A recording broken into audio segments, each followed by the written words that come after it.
Yo, it's a great day because it's a pizza day. Today is a pizza day. Back in 2018, pre-COVID,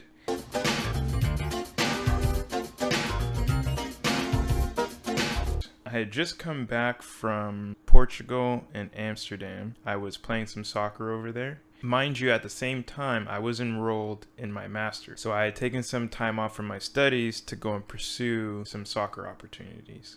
What is he doing? He's beginning to believe. So when I came back, I was like, okay, well, might as well get back to the master's. When I was in Portugal, I met another soccer player who was playing on the club team, and he was an Uber driver at the same time. So that gave me an idea. When I went back, I was like, okay, I'll play semi-pro and see if I can become an Uber driver, because it's very flexible. You can make your own hours and everything. It was kind of cool. Stupid fool, get the hell out of my way! I get my dad's old car and I say, hey, if I fix this car, can I have it? And, you know, I'm going to use it to do whatever I want to do. And he was like, yeah, sure, fix the car. There was something wrong with it. I think it was like suspension, brakes, whatever it was. Anyways, I ended up fixing it. It was a Ford Edge 2008, which at that time, since it was 2018, you could only drive cars for Uber that were within a 10-year gap. So if the car was like 2007, it wouldn't qualify or wouldn't be eligible for it. So I was right on the cusp. So I get the car, fix it up. Cost me like $1,500, maybe more, to fix it up. I get it fixed, and then I get certified. I go through the whole process of becoming an Uber driver, which is very short. You register it as a business with CRA. You get a business number. So technically, every Uber driver is a self-employed individual under the umbrella of Uber, if that makes any sense. I'm Ubering around, let's say, for like a month or two, and I'm really enjoying it.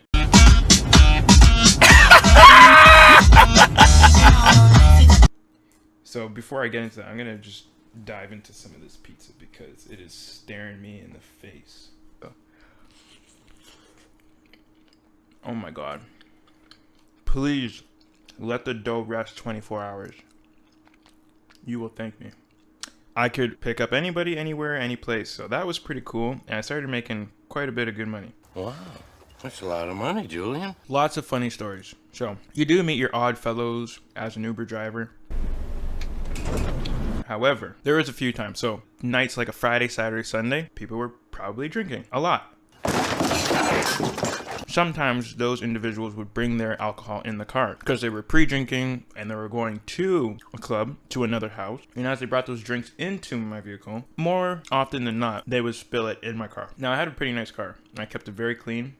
And as you saw in that video, me dressed up in a suit and tie. That's how I Ubered all the time. I don't know why, but I dressed up very like smart. I think I got an Uber ride once as a passenger for someone in Toronto, and he was like spick and span, and I kind of liked that vibe and just being like professional, getting picked up, you know, like a kind of like a luxury service. I think it set the tone for how people might treat you as well. And first impressions are a lot of things, or mean a lot to me, and I'm sure other people. So that was my intention of like dressing up nicely. The tips, $50 million.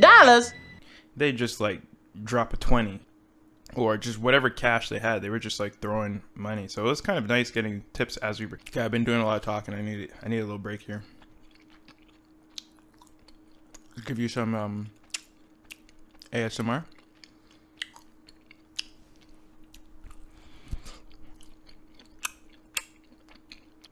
What's your favorite pizza? Comment below. Homemade pizza, the best pizza. There's something about making your own pizza, the satisfaction that goes with it. I made this with my bare hands. I am a part of this pizza, and you are what you eat. That's impossible. Back to the story. I want to touch on a couple of things. At the time, I wasn't in the best headspace. Soul is mine. No! So a couple of things. I was still a little bit bummed out by not getting a contract in Europe. However, at the time, because I was just trying to do so many things. The masters, making some money, getting a contract, dating. So at the time also, I was in a long distance relationship.